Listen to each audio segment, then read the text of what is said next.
வீடு எனது உன்னை என்ன பண்ற அப்படின்னு சொல்லி கொலை மிரட்டல்.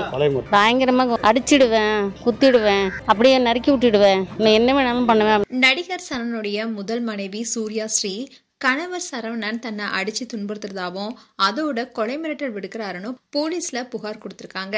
அதோட அவர் மேல நடவடிக்கை எடுக்கணும்னு சொல்லியிருக்காங்க.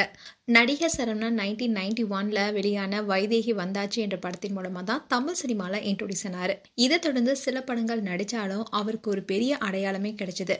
இப்படி தொடர்ந்து சில படங்கள் நடிச்சாலும் அவருக்கு ஒரு பெரிய அடையாளத்தை கொடுத்தது 1990ஸ்ல இறுதியில வெளியான சில படங்கள் தான். அதுக்கப்புறமா ஒரு சின்ன இடைவெளிக்கு அப்புறமா இயக்குனர் அமீரோடைய பருத்தி வீரன் படத்துல சித்தப்பு என்ற கேரக்டர் நடிச்சிருப்பாரு. அந்த கேரக்டர் மூலமா ஃபேன்ஸ் மத்தியில ரொம்பவே பிரபலமானாரு. அதனாலேயே அவரை பலருமே சித்தப்பு சரவணனே கூப்பிட ஆரம்பிச்சாங்க. சினிமா வாழ்க்கை ஒரு பக்கம் இருந்தாலும் அவருடைய குடும்ப வாழ்க்கை குறித்து இப்போது கிளம்பியிருக்கும் சர்ச்சை தான் எல்லாருமே அதிர்ச்சியடைய வச்சிருக்கு. இதை பத்தி சூர்யா ஸ்ரீ என்ன சொல்லியிருக்காங்கன்னா, சரவணன் தன்னை துரத்தி காதலிச்சு கல்யாணம் பண்ணாரு. அவருக்கு வாழ்க்கையில ஒண்ணுமே இல்லாத காலத்துலதான் நான் அவருக்கு துணையா இருந்தேன். அவருடைய வெற்றிக்கு பின்னால நானும் இருக்கேன்னு சொல்லியிருந்தாங்க. இந்நிலைதான் அவங்க கொடுத்திருக்கிற புகார்ல சரவணனும் அவருடைய இரண்டாவது மனைவியும் தன்னை தொடர்ந்து மன ரீதியாவும் உடல் ரீதியாகவும் கொடுமைப்படுத்தி வருவதா சொல்லியிருக்காங்க. ஒரு காலத்துல தன்னுடைய மனைவி அண்ட் குடும்பத்தை பத்தி பெருமையா பேசிய சரவணன் மேல இப்படி ஒரு புகார் வந்திருப்பது ஃபேன்ஸ் மத்தியில சலசலப்பை ஏற்படுத்தியிருக்கு.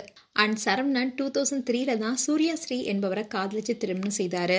இதை தொடர்ந்து 2019ல ஸ்ரீதேவி என்பவரை இரண்டாவது முறையா திருமணம் செஞ்சுக்கிட்டாரு. முதல் மனைவி அண்ட் இரண்டாவது மனைவியுடன் மாங்காடு பக்கத்துல இருக்கு மவுலிவாக்கம் அபார்ட்மெண்ட்ல தான் 2 பேருடன் சரவணன் வசிச்சுட்டு வராரு. இந்நிலையில் தான் அவருடைய முதல் மனைவியான சூர்யா ஸ்ரீ நடிகர் சரவணன் மேல ஆவடி காவல் நிலையத்துல புகார் கொடுத்திருக்காங்க. நானும் சரவணனும் 1996ல இருந்து 2003 வரைக்குமே திருமணம் செய்யாம ஒன்னா வாழ்ந்தோம்.